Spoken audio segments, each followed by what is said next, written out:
So something that keeps us asleep, and it's something that we need to investigate and really do serious work around it. Some of the obstacles of peace, obstacle of awakening is being identified with our negative emotions and being this reactivity. Reactivity is that actually something happens, there is a sensation or a feeling, and then I'm identified with it, that becomes me, and then I'm taken. Um, in the fourth way system, this was important work, was to non-expression of negative emotions. Non-expression of negative emotions doesn't mean that we suppress our emotions. Suppression is not good. That we can't suppress it. We suppress it a little bit here, but it comes out. We suppress something saying, but it plays out in the head, or it blows out later much more. So it's not about suppression, but non-expression of negative emotions is like putting a dam on all these things. So instead of being taken and kind of leaking out all this energy and being taken, we have the aim of not expressing our negative emotions, and then not as a name in itself, but as a now that we're not expressing for the purposes of the work. Now we have a chance to really explore what is going on here, to be aware of our emotion, to be aware of the thoughts connected to that emotion, and identify the causes of it. The reactivity wouldn't happen unless we were identified with it. So whenever we are reactive to actually the world or our own internal sensations, right at that very moment, we have lost presence. Seemingly, we are kind of hooked. We are hooked onto one thing, and so anything to do with this, let's say frustration, indignation, irritation, anger, judgment, any strong emotional, any emotional reactivity, it's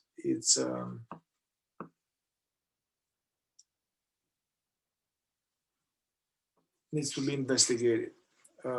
This expression happens not only, some people express obviously, by hitting the table or shouting or cursing or attacking somebody, but this is just the most gross aspect of it. Usually some of us are much more civilized and cultured and domesticated, and then we don't do this. But then this goes, the pain body of the trigger goes in our head. So the head now is full of these internal like resentments, and then commentaries and inner debates, or like a trial committee, or so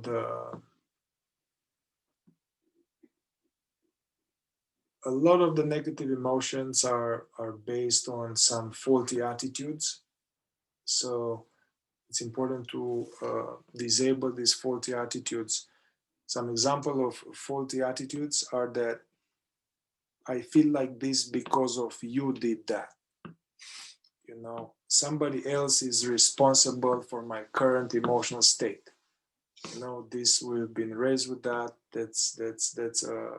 That's a really, it's nothing we can do as long as we have that. Nobody causes negative emotions in us. Basically, if you take 10 people and you have the same stimulus, they will all react differently. So actually the reaction is based on interpretation, on past, yeah. What if the person is being an asshole to all 10 of those people? Yeah. In the same way, it's still, everybody's still gonna perceive it differently. They're all going to perceive it differently, but the energy coming at them is, let's say, it's negative. Yeah. You know, there is this element of, let's say, I'm not talking about somebody slaps you or somebody kind of, or you see somebody hurting a child or somebody hurting an animal. Actually, that emotion is kind of, it's natural to have the emotion of outrage and some kind of being stirred by that. So I'm not talking about that. Also, one can be an asshole, you know, but it will impact different people in a different way. You know, one can have like, we can still perceive assholeness. We perceive that, oh, it's like that, but then what happens afterwards is very different based on our degree of spiritual maturity. You know, somebody more conscious and awake and wise will kind of see what that is about, where it's coming from, and understanding all the conditions, and it's much less affected. It's not affected by it. It's not taken personally. It's not combining with other past assholes. And I get that.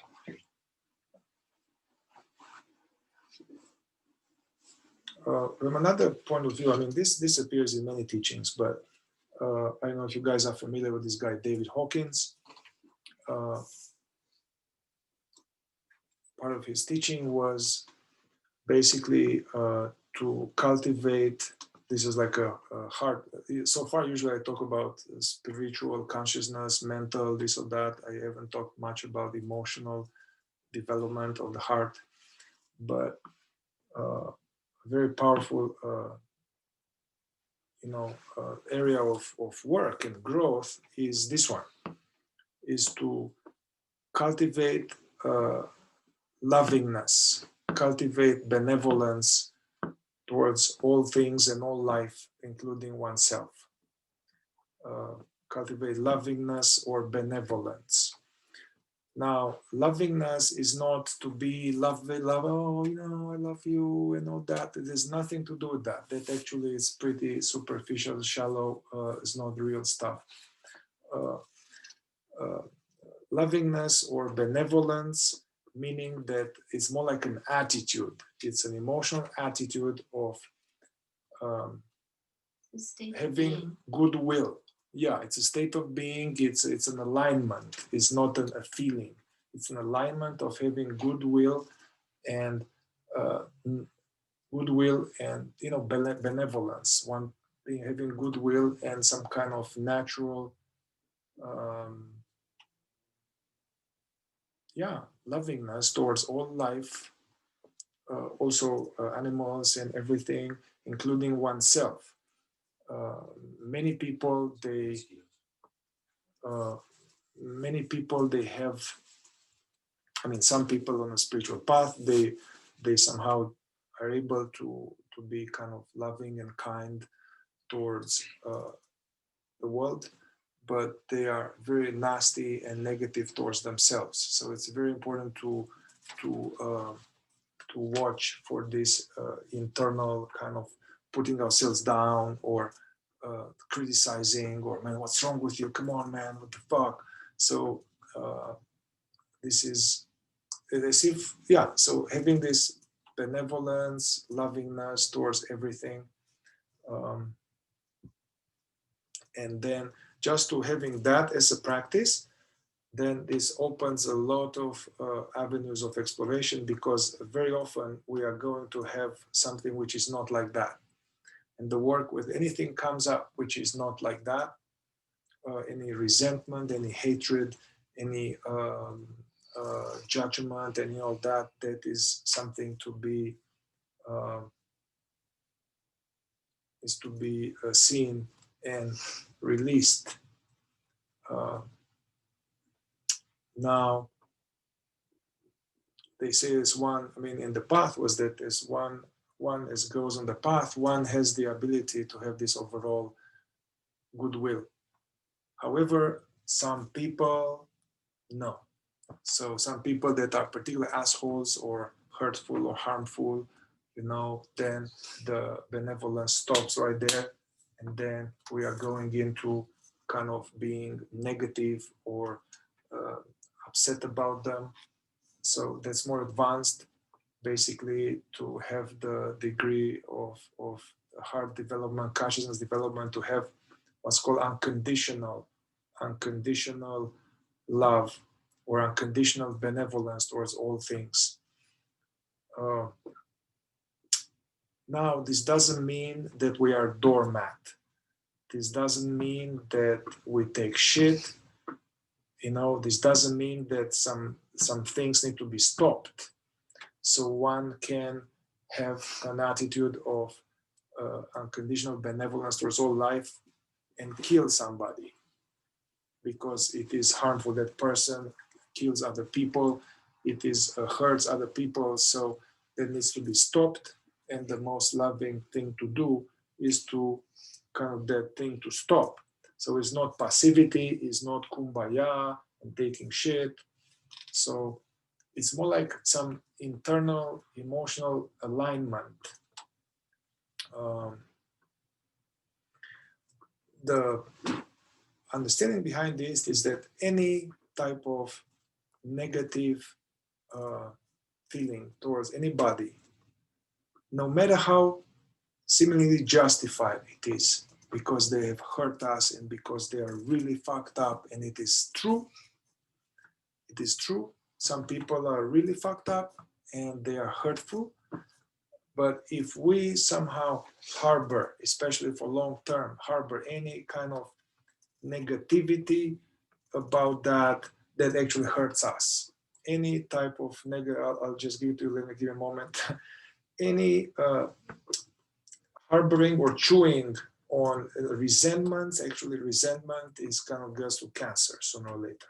So active, ongoing negative thoughts and feelings, no matter how justified they are, that hurts us. Anything that is chewed on, persistent, consistently, about some president or about anybody, that actually will keep us down somehow.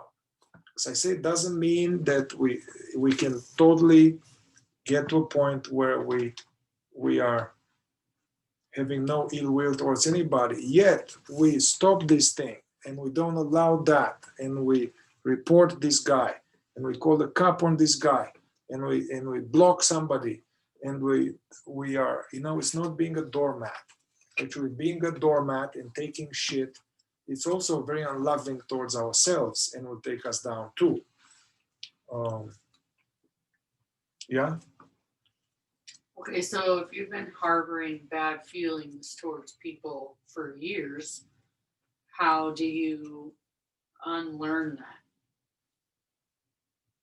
Because specifically for me, I've hated 2 people in my life as long as I can remember, and that's not going to change because of what they did to me, and I'm still angry about it, but I don't think that it's ever going to get to where I love them.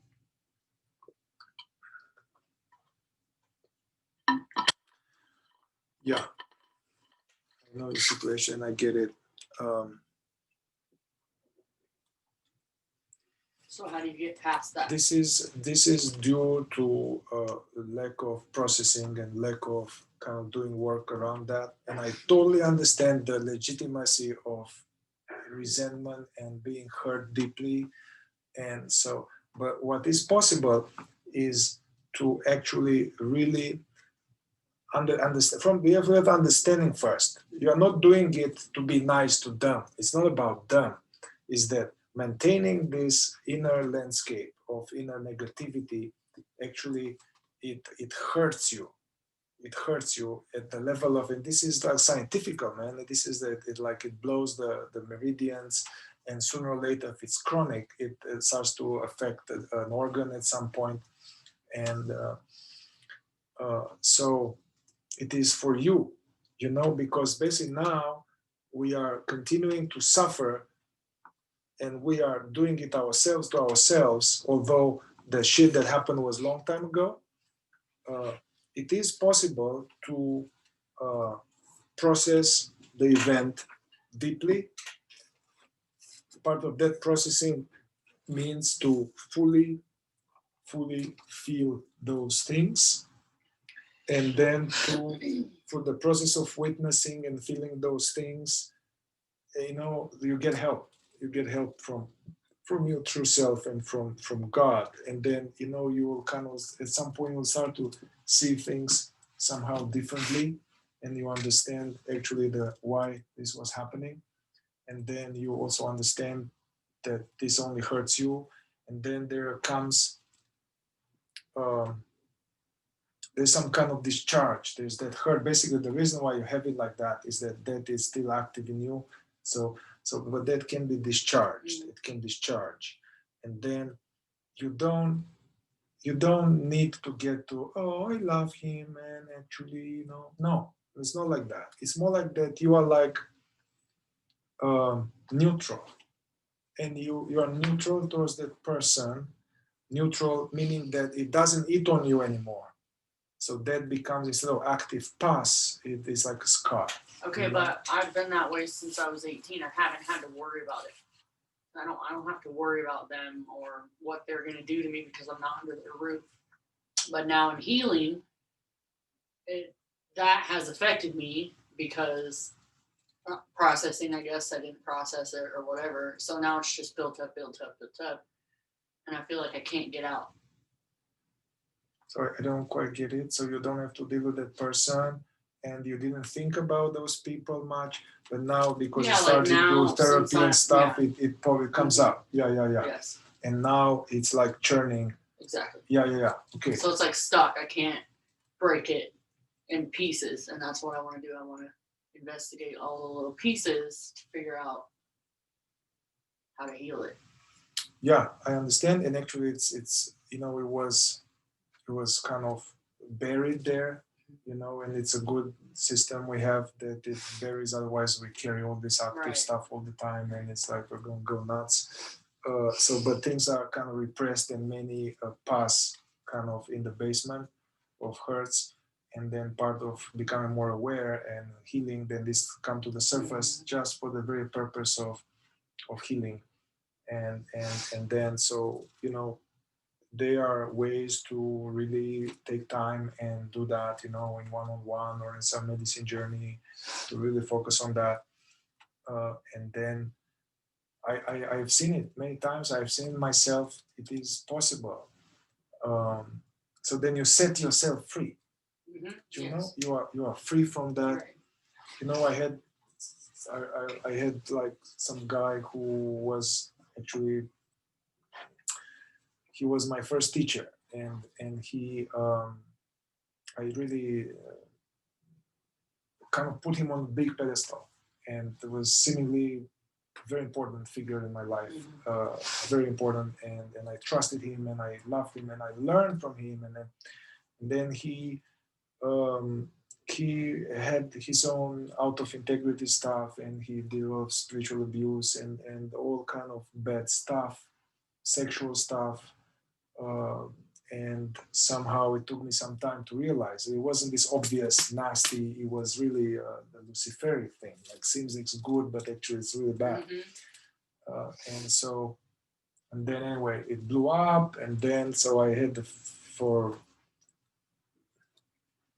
a few years I had this like, man, when anybody would speak about him or I'll hear anything about him, I'll be like, oh man, like George, and I just wanted to make everybody know that he's wrong, and then he's like, you guys are, so it's all the time I could see it. Whenever the side would hear about him or be this, then I got into meditation more, and then I heard about this forgiveness and this, this Buddhist stuff, like some Buddhist prayer that you, after you meditate, you do this, is called metapana.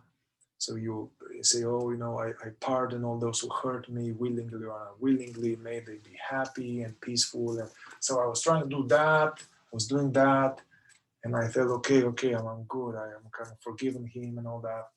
But I didn't. I didn't. It was bullshit. I didn't forgive him. And then I remember that I will, at some point, whenever I would meditate longer, I didn't get to shadow work yet. I didn't know about subconscious work, I was just using more like witnessing meditation all the time. I didn't have other tools to deal with unresolved stuff. And I remember one time when I thought I forgave him, I thought I was good. Although when I hear a little bit again, and I remember that in like longer meditation, I'll be like just like this, and it would just come out. I have no thoughts about him, but it will come out like. And then I just started to go to Mankind Project groups, and then I saw some new stuff there. And then I was like, well, what is this? Well, what is this? What is this about? And then images of that guy came from 10 years ago, like images like that. And then I was like, whoa. And then instead of trying to pass it, instead of trying to make it go away with meditation, I was like, well, I asked the energy in me, well, what do you want? And it came like, I want to take him down. I want to hurt him. I want to take him down. And I was like, whoa, dude, that's very un-Buddhist of you. It was like, I was surprised how actually it was fake forgiveness on top. I mean, it was, anyway, so only after some other processes and really cathartic, intense stuff, that then it was because I was accessing anger on top. But then once I was doing more deeper work in some men's group or other stuff, they were better processing technology. So I could see that the anger, the rage was just the top layer. Underneath I had like deep, like betrayal. Then I had sadness. Also, I had missing at the same time. I missed him and I loved him. And then this and loss. And then I was upset with myself. I had this, man, how could I have gone against myself for so long? So I had a whole bunch of, it came like different. Anger is usually on top. Usually it's the cork on the bottle. Right. And there are other emotions underneath. And then, so I did all of that. And then, and actually, I think when I had the first group with you, you're not here, but I had the first group with you guys, and I did this. I can share now about what happened and all that, and I'm totally cool with it.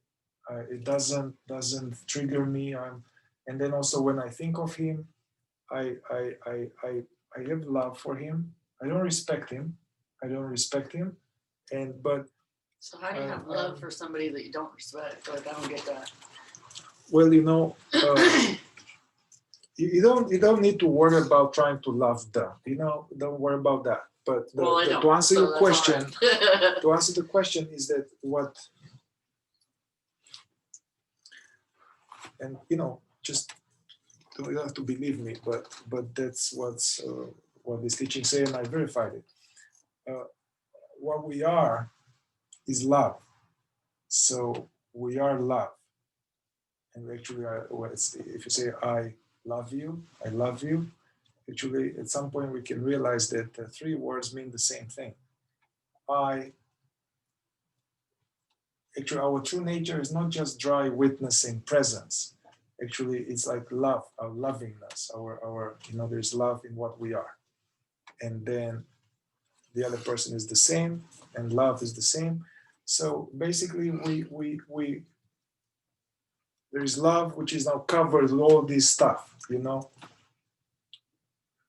So you're saying eliminate things that prevent us from feeling love for ourselves. I guess so. Yeah, you eliminate through releasing all this. They go away, and then you are left with what is there. So our true nature is love. I don't like, oh man. In the Greek language, so this is something that you can think about on your own. In the Greek language, this was something I was taught when I was younger, and it always stuck with me. There's actually 5 different words for the one word that we use, love. Like the way you love ice cream, the way you love your mom, the way you love your romantic partner. Those are all different words. And God's love, agape, that frequency, that state of being, that is its own word. It is not used the same way you love chocolate ice cream, the way it's its own word because it's different. And so in our culture, you kind of have this misuse of this word, or this word that's actually, when you think about it on that level, it's so vague. It's so vague because some people have super toxic traits and call it love in our language. And so take some time to think about that and be like, because how many times have we heard all in our life, surely someone saying they're doing something in the name of love that's actually toxic, like pulling energy from you or something, you know? And so actually take, you know, the word out of it and start feeling into these different feelings, or like those states of being. And that always stuck with me because it's true, that state of being love, that one word agape, is different from all these other things that we also say is love. And then there was another thing I remember, and I don't know if it's Buddhist teaching, but it was like, anger is punishment we give ourselves for someone else's action, because we are the ones who are carrying that around. And forgiveness was a thing for me to get over. Is you think the word give, like you're giving some sort of good energy, giving them something beneficial or positive.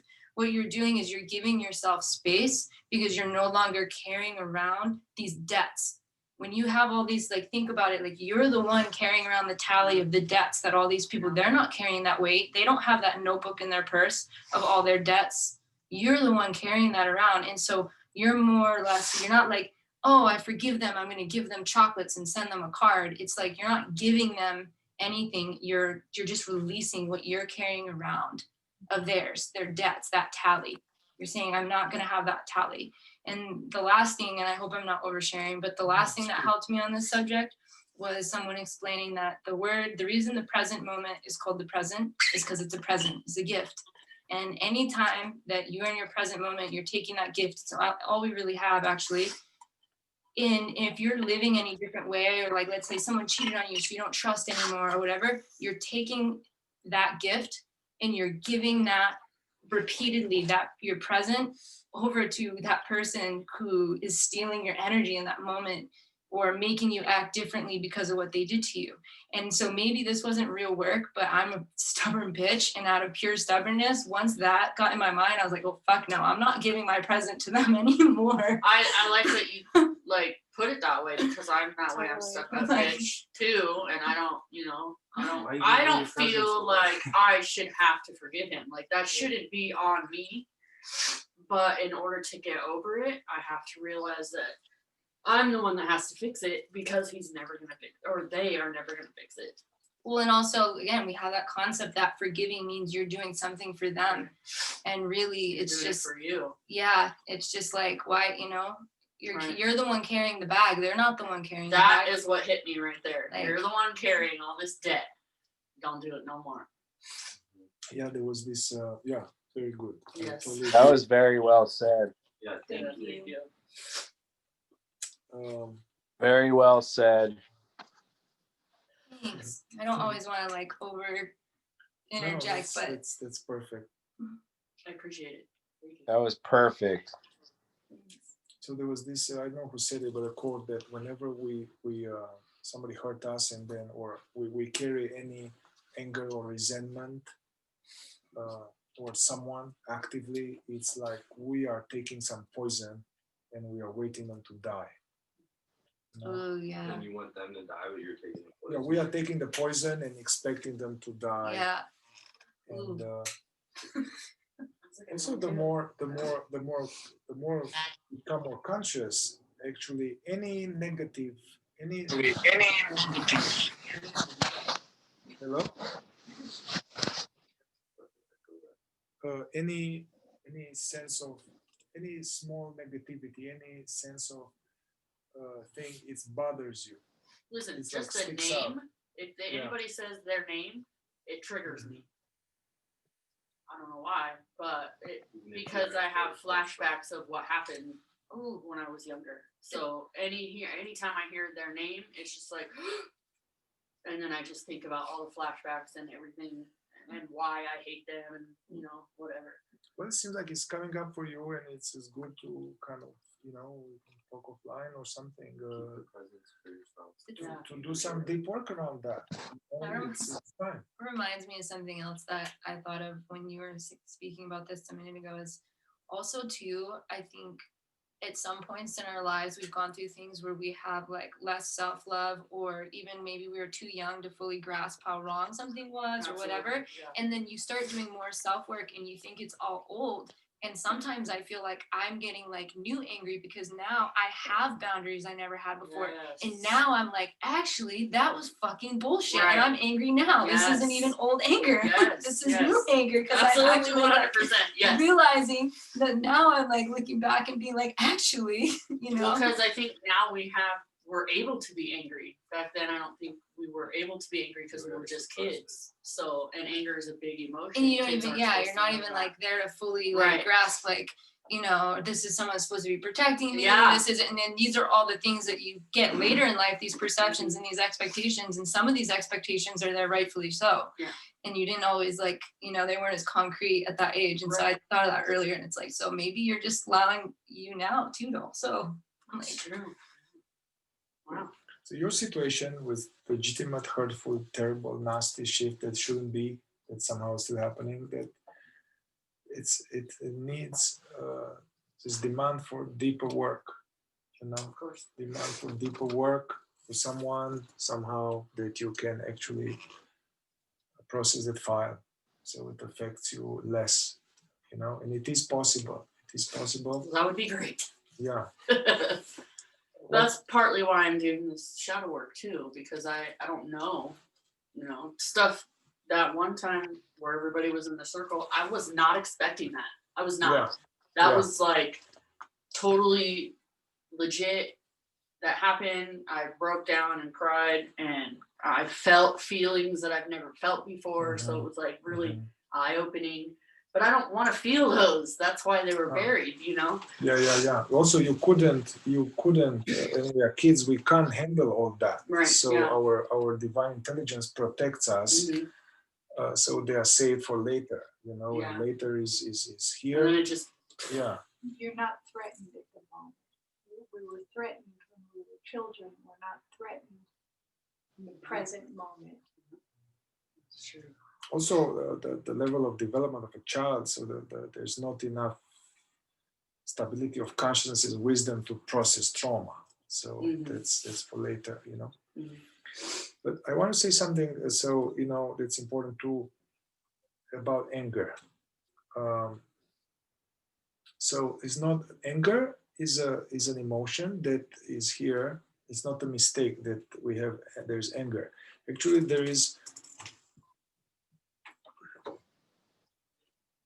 let's say, what there's some anger which is necessary, you know, and I don't anger. have anger, I have rage. Okay, so there's anger, some anger that is useful, and if we didn't have it, we'll end up in a lot of trouble. So the right, let's say, even if you are free from ego and all that, anger is like, means no. Anger is like some kind of emotional dashboard on our kind of plain dashboard operating system, that something comes our way and then that creates anger. This, if it's clean anger, this means no, it's not okay. This is not okay. And then, so it's very important to have that. And that's why it has this strong energy, like a warrior boundary. It's like, no, you know, we can actually have clear, powerful anger without going into a story, without going to that. And we need that informs us that this is not okay. There is some intrusion. So there's intrusion, there is something coming our system, and anger is like, no, I need to take care of myself to do all this. So we need that. Now, anger about the past and all that, that is something else. And so that needs to be processed, you know, so that you are not tortured by the past forever, you know. Very good. You burned something.